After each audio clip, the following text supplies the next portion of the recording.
Bismillahirrahmanirrahim.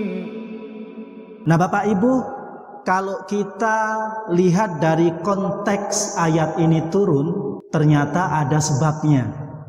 Quran surah Al-Baqarah ayat 221 ini menurut Ibnu Katsir ya, dalam tafsirnya juga menyebutkan bahwasanya sebenarnya ayat ini turun lantaran kasus yang dialami oleh Marsad Al-Ghanawi.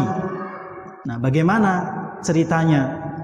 Jadi Marsad Al-Ghanawi ini salah seorang sahabat yang diutus oleh Rasulullah ke Mekah untuk berunding kepada kaum Quraisy tentang tawanan orang-orang muslim yang ditawan oleh kaum Quraisy. Nah, setelah hampir selesai urusannya dalam rangka membebaskan tawanan kaum muslimin yang ditawan oleh kaum Quraisy, maka Marsad Al-Ghanawi ini bertemu dengan seorang perempuan masa lalunya lah itu. Tapi dia masih tergolong orang yang musyrikah. Namanya adalah Inak. Maka ketika ketemu dengan Marsad Al-Ghanawi ini, sebagaimana perempuan-perempuan jahiliyah ya yang masih musyrik ya, mengajak Marsad Al-Ghanawi untuk menjalin hubungan kembali. Kemudian Marsad mengatakan, saya sudah memeluk ajaran Nabi Muhammad, maka mohon maaf tidak dibenarkan dalam ajaran kami untuk berhubungan yang tidak benar atau menyalahi ajaran agama kami. Nah, maka dia pun menjanjikan, akan saya sampaikan kepada Rasulullah, saya akan menikahi kamu. Nah, namun seketika Marsad Al-Ghanawi ingin kembali ke Madinah bertemu dengan Rasulullah, maka Inak ini menyuruh temannya laki-laki untuk memukuli si Marsad Al-Ghanawi.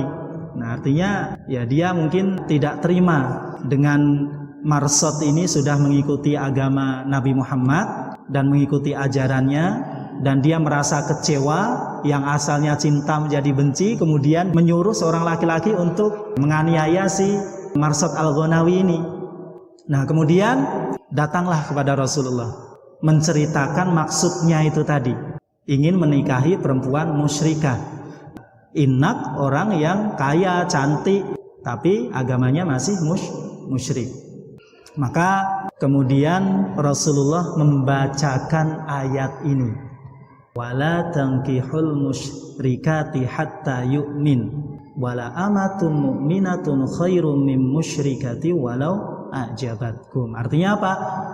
Tidak halal menikahi wanita-wanita musyrik sampai dia beriman. Dalam riwayat lain ada juga konteks ini, ayat ini turun, yaitu terjadi pada kasusnya Abdullah bin Rawahah, seorang yang gagah dalam peperangan. Namun suatu ketika Abdullah bin Rawahah ini mempunyai seorang amat, seorang budak perempuan. Kemudian entah salah apa, ditempelengnya itu budak perempuan itu. Kemudian Abdullah bin Rawahah merasa menyesal sekali telah memperlakukan amatnya dengan menempeleng dia. Kemudian menghadap Nabi menyampaikan penyesalannya itu dan berniat untuk memerdekakannya sekaligus menikahinya. Setelah dimerdekakan dan dinikahinya, dan kebetulan dalam riwayat itu disebutkan amat itu adalah warna kulitnya hitam. Lalu tumburlah, bahasa Banjar, tumburlah masyarakat sekitar. Masa seorang yang gagah seperti Abdullah bin Rawahah menikahi seorang budak yang hitam, dan itu tidak layak untuk dia. Dia kan lebih bisa mendapatkan seorang perempuan yang lebih dari kalangan orang-orang merdeka, perempuan yang cantik kah, yang bagus keturunannya. Kenapa menikahi perempuan amat? Nah, maka itu dipuji oleh Rasulullah. Kemudian turun ayat ini. Jadi ayat ini ada dua konteks yang melatar belakangi sehingga itu memerlukan solusi. Bagaimana? Tadi kan kasusnya wanita musyrik ini, kalau istilahnya tuh di daerah harbi, karena di Mekah ya. Di Mekah waktu itu belum ditaklukkan oleh Rasulullah, belum dibebaskan oleh Rasulullah, sehingga Darul Harbi di situ. Darul Harbi ini yang bukan daerah kekuasaan umat Islam.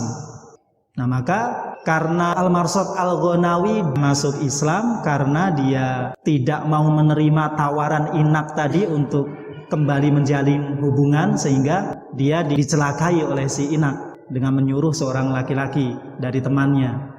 Nah, maka Rasulullah memberikan solusi. Jadi orang musyrik yang seperti itu, yang memusuhi Islam, mencelakai kamu, maka tidak bisa untuk dinikahi. Maka wala tankihu, berarti haram untuk dinikahi.